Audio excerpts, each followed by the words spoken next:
Oye, oye. Oye, detente. ¡No! Chris, oye. ¡Oh, Dios, no!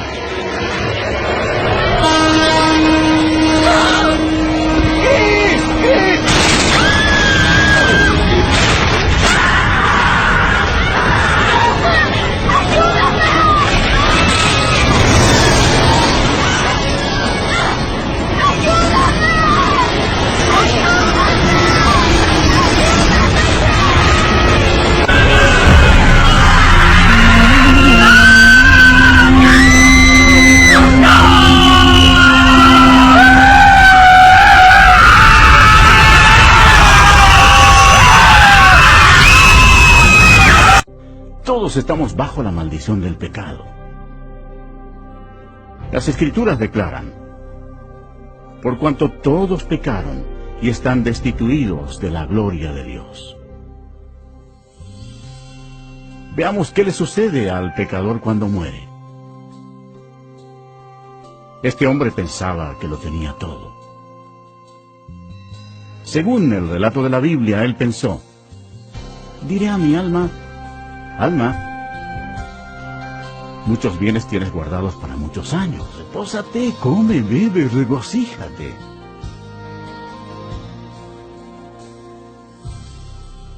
Pero Dios le dijo: necio, esta noche vienen a pedirte tu alma.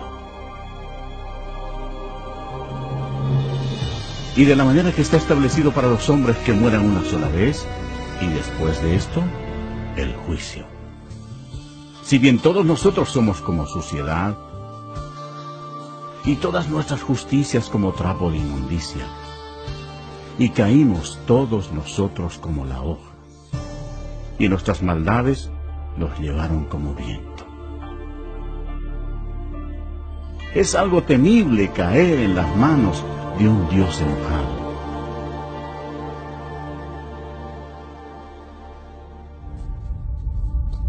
Después de la muerte, el alma de la persona rebelde es llevada inmediatamente al infierno para esperar el terrible juicio de Dios, porque rechazó el regalo de la vida eterna que Él le ofreció por amor. Aquel tiempo se acerca. Será el día grande y terrible del juicio de Dios, cuando todos los que hayan muerto sin arrepentirse de sus pecados serán llamados a comparecer delante del Señor Jesucristo para ser juzgados. La palabra de Dios dice: y vi un gran trono blanco, y al que estaba sentado en él, de delante del cual huyeron la tierra y el cielo, y ningún lugar se encontró para ellos. Y el mar entregó los muertos que había en él. Y la muerte y el Hades entregaron los muertos que había en ellos. Y vi a los muertos, grandes y pequeños, de pie ante Dios. Y los libros fueron abiertos. Y otro libro fue abierto, el cual es el libro de la vida. Y fueron juzgados los muertos por las cosas que estaban escritas en los libros, según sus obras. De toda palabra ociosa que hablen los hombres, de ella darán cuenta en el día del juicio.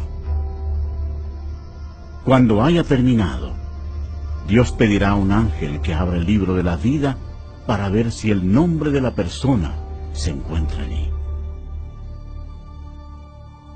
El ángel mirará y dirá: Señor, ese nombre no está aquí.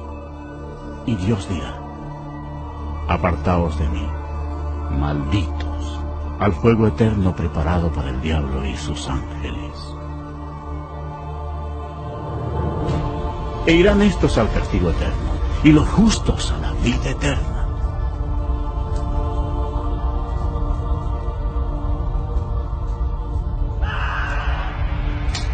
Y el que no se halló inscrito en el libro de la vida fue lanzado al lago de fuego.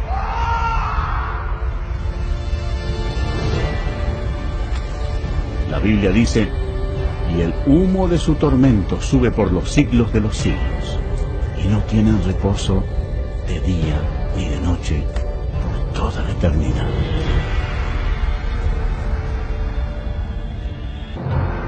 Ahora, observen detenidamente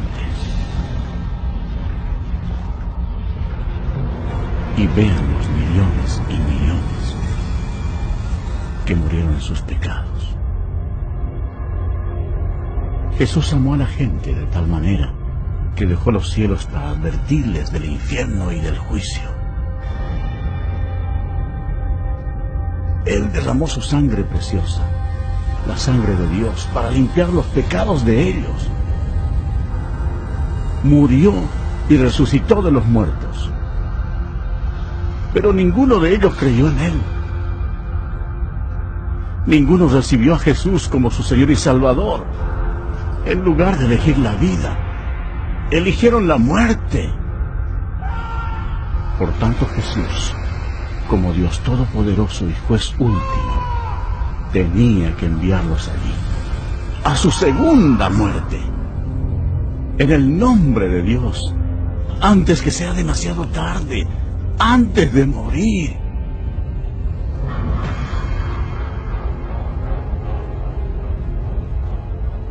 Cree en Jesús y recíbelo como tu Señor y Salvador, antes que acabes en este terrible lugar. Si recibes a Jesucristo, este será el principio de una vida nueva, maravillosa. Dios te bendecirá y transformará tu vida, dándote un nuevo corazón. No desaparecerán todos tus problemas, pero Él llevará tus cargas por ti, echando toda vuestra ansiedad sobre Él, porque Él tiene cuidado de vosotros. Pero lo mejor será cuando en el momento de la muerte te presentes ante tu maravilloso Salvador y Él te diga: bien, buen siervo y fiel, entra al gozo de tu Señor. Dios te ama, y Él te ha guiado hasta aquí para que puedas salvarte del infierno ardiente. Si quieres que Jesús entre en tu corazón, debes pedírselo. Así llegamos a la cuarta entrega y la última de Aprendamos de Evangelismo. Si usted vio con atención el video con que iniciamos, se habrá dado cuenta que el título de esta entrega es la misma del video. Está en la parte superior. ¿Quieres ir al cielo? El escritor bíblico, Juan, recopiló las siguientes palabras expresadas por Dios hecho hombre. Leámosla. Jesús le dijo: yo soy el camino, y la verdad, y la vida. Nadie viene al Padre, sino por mí. Registradas en el capítulo 14, versículo 6. Esta respuesta se dio cuando el Señor enteraba a sus discípulos de su inminente partida, y que luego ellos irían con Él. En ese momento, Tomás manifestó su ignorancia con las siguientes palabras: Señor, no sabemos a dónde vas. ¿Cómo pues podremos saber el camino? En las idas y venidas de esta conversación, en la que intervienen Jesús y Tomás en presencia de los demás discípulos, podemos apreciar algunas realidades espirituales que no pierden actualidad. Primero, que como con Tomás y probablemente otros discípulos más, en la actualidad también hay personas nobles que se reúnen para recibir el mensaje de Dios, pero aún no han comprendido a cabalidad la única forma de obtener vida eterna. Y razono: qué triste y lamentable haber escuchado tanto de Dios, de su obra, de sus maravillas, pero desconocer con certeza el camino para ir al cielo luego que uno deje de respirar. Segundo, que la respuesta que se le dio a Tomás debe ser bien entendida. Es fundamental, pues en juego está la salvación del alma, evitando así ir al infierno al final de sus días en este mundo, a la persona que aún no comprende. Y tercero, un maestro creyente, nacido de nuevo, colabora intentando aclarar las verdades sobre las buenas noticias del Evangelio, usando información bíblica y nada más. Por ello, justamente se elaboró este trabajo que usted está escuchando. Pasamos así al segundo cuadro. Saquemos algunas cosas en claro. Primero, no hay 2 o 3 caminos para ir al cielo, sino uno solo. Y Jesús dice que Él es el camino. Segundo, no hay 2 o 3 verdades diferentes para ir al cielo, solo una. Y Jesús dice que Él es la verdad. Tercero, no hay 2 o 3 personas, sino una sola que puede dar vida eterna a los demás, y es la persona divina de Jesucristo. Cuarto, el único texto que nos habla correctamente de todo esto es la Biblia, pues una de las razones por la cual fue escrita se ve en los siguientes versículos. Primero digamos que la Biblia está escrita para intentar evitar el siguiente negativo. Leamos 1 Corintios capítulo 10, versículo 11. Y estas cosas les acontecieron como ejemplo, y están escritas para amonestarnos, a nosotros, a quienes han alcanzado los fines de los siglos. El contexto de este versículo introduce al tema de Israel, que cometió gruesos errores pese a tener los escritos de los profetas y la ley, pero en línea general es una advertencia a todos los que teniendo acceso al conocimiento e información de parte del Creador en las Escrituras, desde la época que se resalta, los fines del siglo, que inició cuando Jesús empezó a predicar y terminará cuando regrese por su iglesia. Dicho en otras palabras, los que dejan pasar la información que la Biblia tiene para la humanidad, el que no se acerca a Cristo, de la forma en que dice la Biblia, el que no reaccione, con pena digo, sí o sí, se verá en el infierno al dejar de respirar, y será por los siglos de los siglos. Esto es, como dice en la parte superior, una seria advertencia. Pero también, la Biblia está escrita para incentivar el siguiente positivo: las buenas nuevas, o dicho en otras palabras, el evangelio de vida, el que predicaba Jesús de Nazaret, el que luego predicaron los apóstoles, el que en este momento se le está compartiendo, la información que en los próximos cuadros le daremos para que se pueda obtener vida eterna y no un triste final en el infierno. Leamos Juan capítulo 20, versículo 31. Leámoslo. Pero estas se han escrito para que creáis que Jesús es el Cristo, el Hijo de Dios, y para que, creyendo, tengáis vida en su nombre. Pasamos así al tercer cuadro. Y a partir de aquí veremos información bíblica detallada para que una persona escape del infierno y del lago de fuego. Empecemos diciendo que la muerte no avisa. La muerte, o sea, el final de nuestra principal actividad fisiológica, el respirar, llega cuando menos lo pensamos.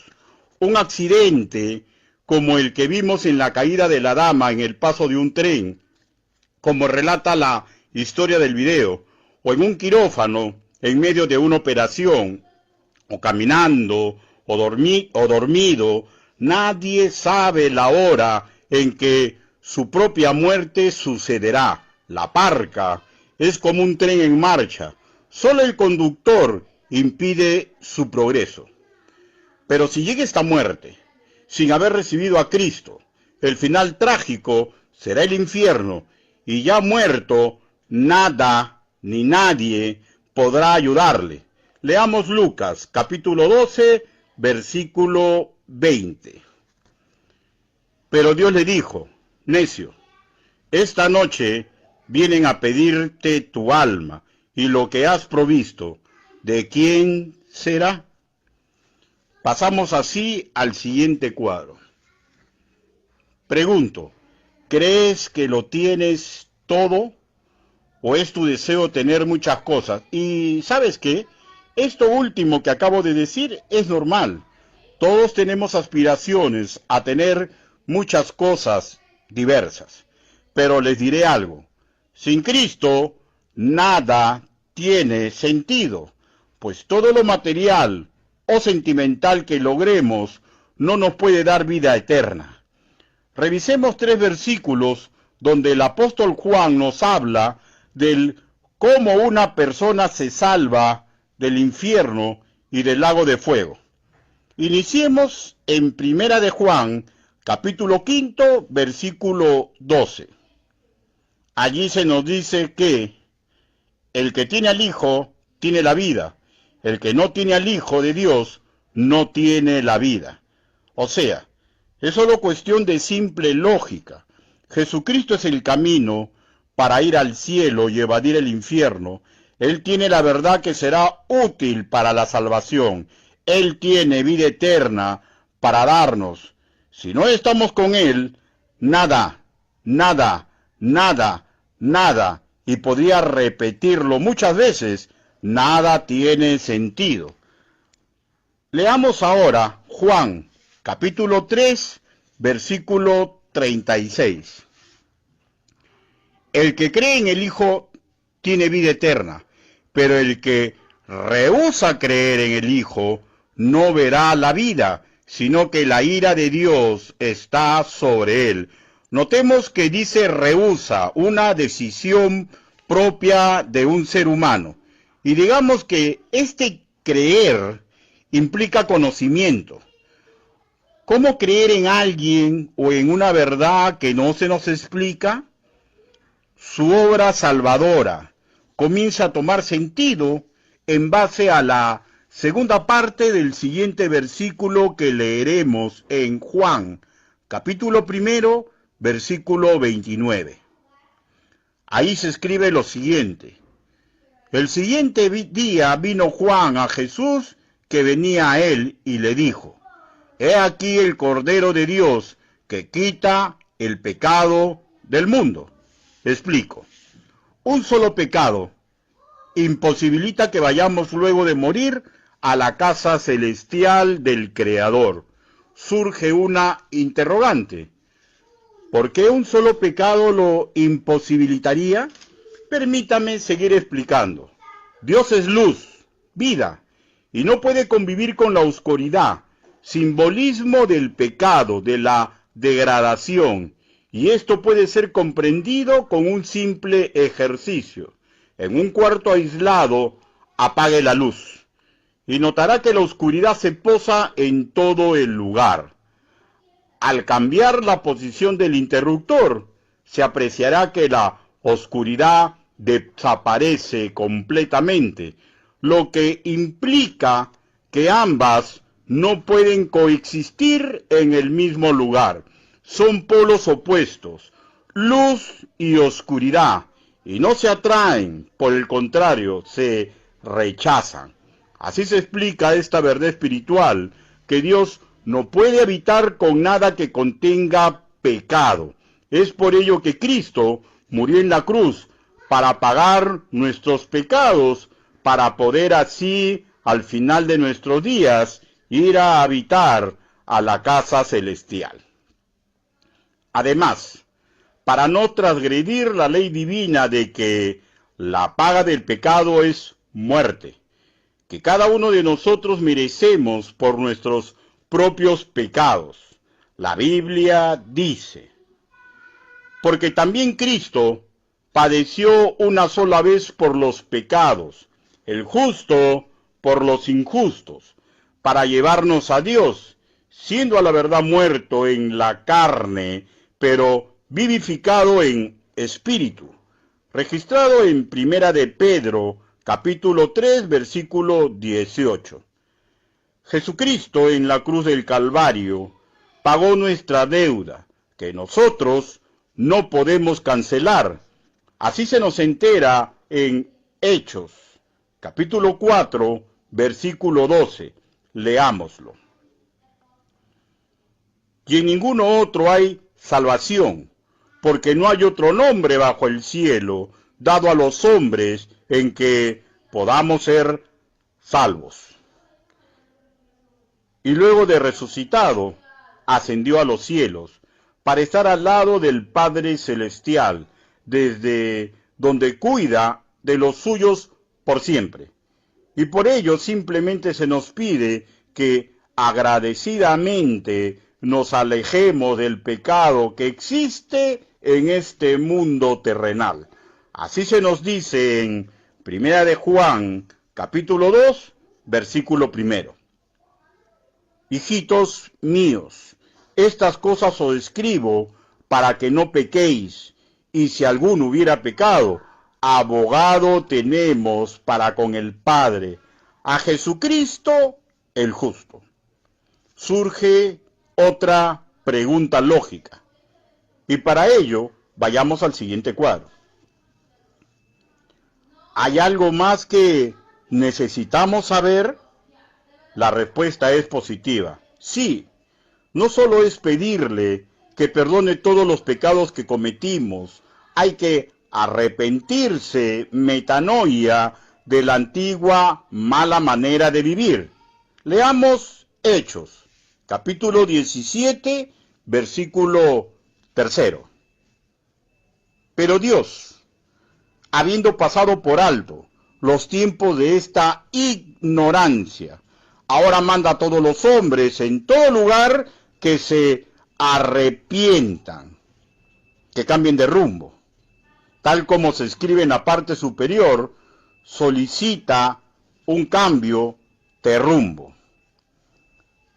Recopilemos la información que hasta ahora tenemos, para lo cual vayamos al siguiente cuadro.